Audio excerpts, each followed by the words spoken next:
So, CA have sent me a bunch of roster videos for some of the factions of Warhammer 3 with close-ups of the units and stats. It's not every unit in the faction, but a good chunk of the faction all the same, so we're going to go through it and see what kind of units the Ogre Kingdoms are going to have.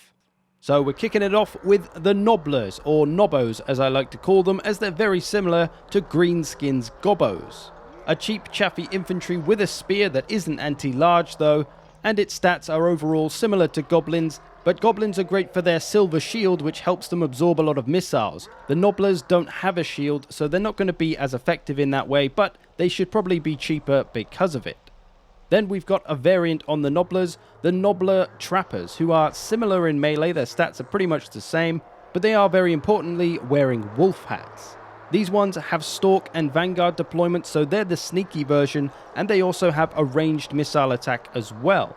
So where the regular Nobblers are going to be on the front line getting smashed up, these ones you'll want to Vanguard deploy and use them in sneaky ways from the flanks. They also have the Nobbler Traps ability, you can see there, which reduces speed when an enemy unit comes near them when they're not moving, so they do have to stand still to make the use of it. Overall, they're basically like nasty skulkers for the Greenskins, except instead of armor-piercing damage, they have a ranged attack instead. So that's it for our cheap chaffy infantry, just those two units. Now onto the big boy ogres, which are technically monstrous infantry, but they're kind of like our regular infantry. Ogre bulls here, these are the same I think as our regular ogres that we have in Warhammer 2 now, with a few stat improvements. So these ogres don't have great armor, don't have great leadership, don't have great melee defense, so they're not that tough. They will rout and run away pretty quick if you're not careful with them, but they do hit pretty hard. They have this ability Wall Breaker here. They can literally just run up to any settlement wall and bash it down. That's a cool new Warhammer 3 thing. And they have Ogre Charge as well, which, as in Warhammer 2, only reduces their charge bonus by half when charging into a braced unit. So they're going to be one of our early game cheaper unit options. Then we have the Gorgers, these kind of more savage primal ogre types. They're a nice damage dealer with decent armor-piercing weapon strength, bonus versus infantry, charge bonus, good melee attack, and they're unbreakable, lacking in the armor and melee defense though. But as we can see, they're a siege attacker. They have Stalk and Vanguard deployment, so they're going to be one of those sneaky units we can try and deploy behind the enemy, get after the missiles and artillery, give them a nasty surprise. So these are going to be one of our stealth units that we have to play with. They also have an ability Gorger, which says it allows them to be ability targeted for Gorger-specific abilities, which we'll look at in a bit. It also has Wall Breaker and Frenzy, so very much the damage dealer, these ones. Going to be a nasty surprise coming out the woodwork from somewhere. They do have quite a small unit size at only 8 though, so you will have to be somewhat careful with them perhaps, especially as they're not super tough. But they certainly look like some fun units to Vanguard deploy and sneak up on people with.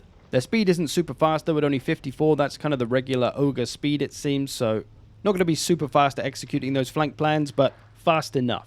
Then we've got the Man-Eater Great Weapons. These are the ones we have in Warhammer 2, the anti-large Man-Eaters. So Man-Eaters are the kind of tougher ogres over the Ogre Bulls, so they kind of got better stats everywhere. Still not a lot of armor though. But these are the anti-large ones. They are all about taking down the large stuff. They have armor-piercing damage, so these are the choice to bring along if you're facing something which could have a lot of powerful large units. Their abilities, pretty much the stuff we've seen already. They got Wall Breaker, and they got Ogre Charge as well. So pretty much the Man-Eater Great Weapons that we already know and love. Now to a unit that should allow the Ogre Kingdoms to have a few different playstyles and not just be a complete rush faction or anything. Lead Belchers. A big chunky missile unit with a whole lot of range and a whole lot of damage. So they got a missile strength of 94 with armor piercing, 200 range, which is pretty good. Not quite as far as Jezzail's or anything, but still pretty good.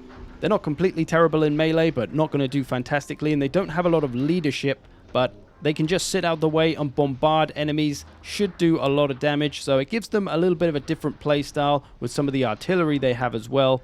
Meaning they can be a little bit defensive and wear the enemy down with missiles and ranged units before they all charge in and eat everybody. But of course, they already have a ranged unit of sorts in Warhammer 2, the Man-Eater's Ogre Pistol. So another reason why the Ogres can have that defensive ranged game plan if they want to. They've got these boys, although as we know they are quite expensive as they are good in melee and do have that pretty decent range, 140 ranged attack with armor-piercing missile damage. So a really strong hybrid unit. They can sit behind the front line for a bit, use up some of their ammo, and then charge in and get into melee. They've got armor-piercing melee damage, so they just do all kinds of work. They can fire whilst moving as well, so they can move up with the main part of the army and keep putting out damage as they go. So a really nice addition alongside the artillery and the lead belchers to give the ogres that defensive game plan if they should want to use it. They are a wall breaker as well and have the ogre charge, obviously.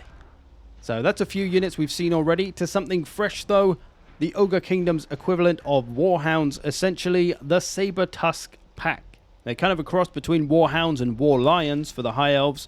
As we can see, they are basically liony, but they do have the tusks, which somehow doesn't make them armor piercing, but they are very fast and have decent melee stats, so they're going to be pretty brutal on the flank, getting after those missiles and artillery.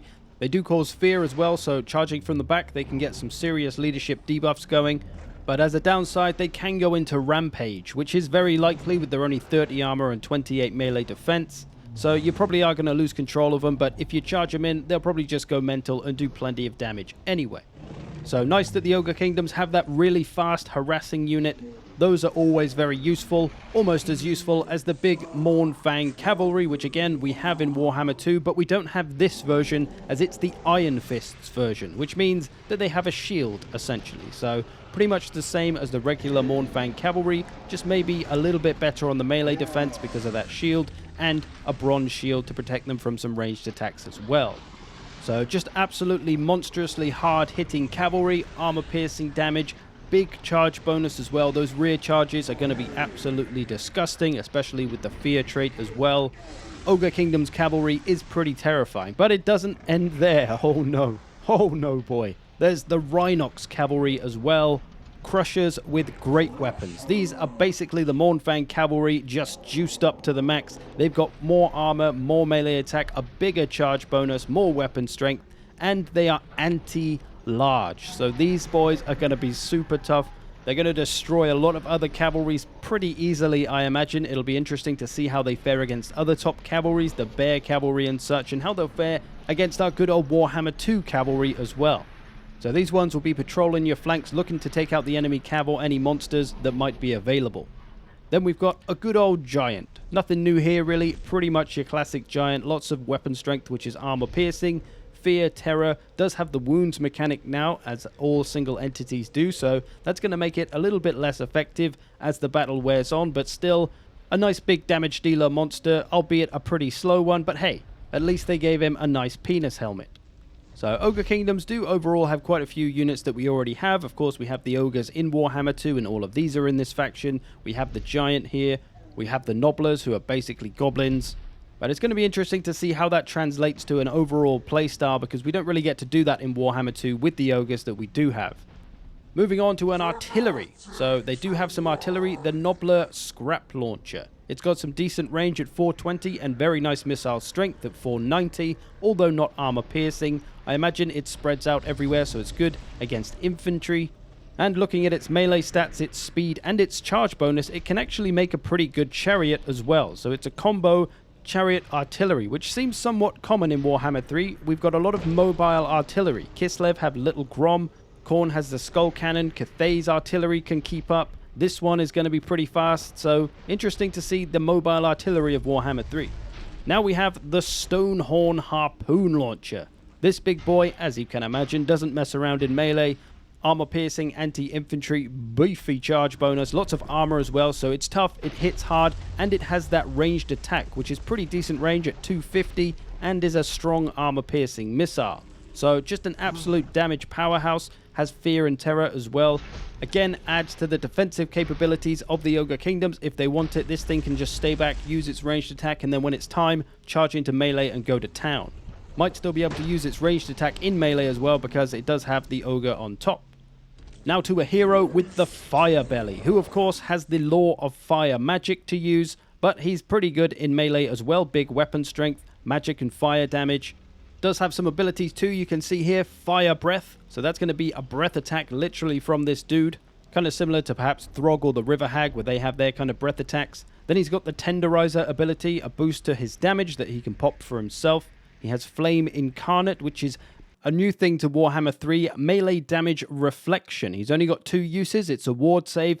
Basically, it reflects damage done to him back at whoever did it to him for a short duration.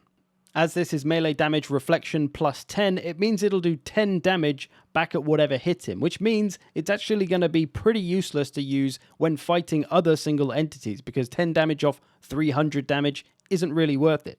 But if he was surrounded by a unit of swordsmen, let's say, and they were all hitting him every second or two, that damage is going to do 10 damage to each of those models that hit him, and they only have about 60 HP anyway, so that's where it's going to add up.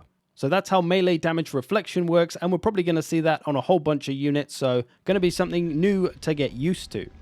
And then he has Eruption, which is an explosion spell, I assume around him, so it'll kind of help him get out of trouble if he needs to. It'll do lots of fiery damage, I imagine. Then we've got all the regular fire spells, as we can see here. We get more stats on them now, though, in Warhammer 3, which is nice. We can see the damage amounts and things.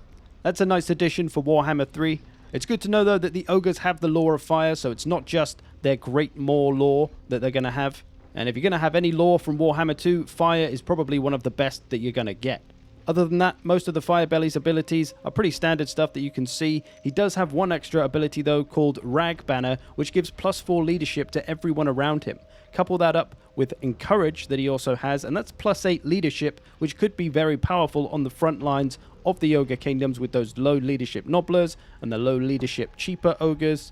So he could kind of act as a frontline morale booster, as well as a caster and a reasonably decent melee combatant as well. And we'll see this ability in a second. There we go. Rag Banner, +4 leadership, Virgin Meteor duration, 35 range. So he should be able to cover a unit or two to his left and right.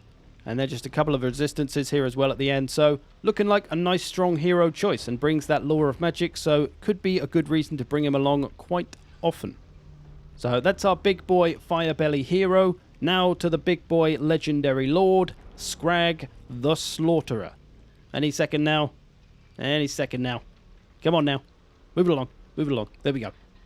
So Sex Machine Scrag is a butcher, so he is a caster. He does have the Great Maw lore. He's pretty decent in melee as well. Anti-infantry, armor piercing, charge bonus. Not a ton of armor though. Has a power recharge ability here. Extra ingredients. I guess he fills up the more body parts he chucks into his little cauldron. We can see the lore of the Great Maw spells here. -16 leadership for Brain Gobbler. I'm going to do a video going through these a little bit more, but you can see what they do here. Extra damage from this one. Bone Crusher, an explosion spell. Small area though. Should do a good chunk of damage on clumped up troops though. Tooth Cracker, more armor, missile resistance. That'll be a good one on the approach for the Ogre Kingdoms. Help their boys survive getting shot. And then the Maw, which is a huge explosion. Probably some big damage from that. And Troll Guts, which gives regeneration to a unit. So the Ogre Kingdoms have some healing, which is pretty rare for a kind of almost bad guy faction to have. I know they're kind of neutral, but more on the bad guy side because, you know, they eat everybody. So Scrag, going to be the legendary lord that brings the magic. A little bit different from Greasus, who is probably only going to be melee as he's not a butcher. But he is a hybrid lord, so he can still get into melee and do some work there whilst using all of that strong magic. He has a bunch of other usual abilities. Got Ogre Charge, got Siege Attacker, got Wall Breaker.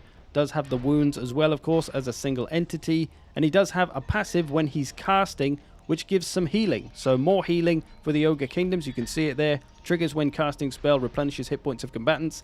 I think by combatants, though, it just means Scrag himself. I don't think it gets cast on anybody else. He also has Cauldron of the Great Maw, which increases healing and damage of Gorger units specifically. So the Gorger units that we saw earlier that had the ability targeting ability on it, and we didn't know what it did, well, that's what it does. It gives healing and damage to Gorger units when they're on the field with Scrag at all times. And the more kills they get, the more those effects get boosted as well. So that's an interesting ability, and it's going to mean that Gorgers and Scrag combined together should be a pretty strong combo. But there we go. All of the units that we've got to see. As I say, this isn't the entire roster, but it's a good chunk of it. We can also see the faction abilities on the right side as we're about to mouse over. The first one, Dismember. This reduces speed of everyone in the target area, so it's going to affect a bunch of units. Great for stopping units from charging or from getting away. Then we've got Massacre, which increases damage and causes terror to a bunch of friendly units. And Butcher, which can be a heal, as well as reduce some vigor cost. So that's going to be another nice heal for the Ogre Kingdoms to help their units keep on battling. And these abilities are earned, as you can see there, by prisoners. Prisoners points are gained by killing enemy units that are routing or shattered. So if something's running away, you want to make sure you keep killing it so that you can fill up these ability bars and make use of them. But there we go. That was the Ogre Kingdoms roster, what we've seen so far. I hope you've enjoyed this. Thanks for watching. I'll see you in the future.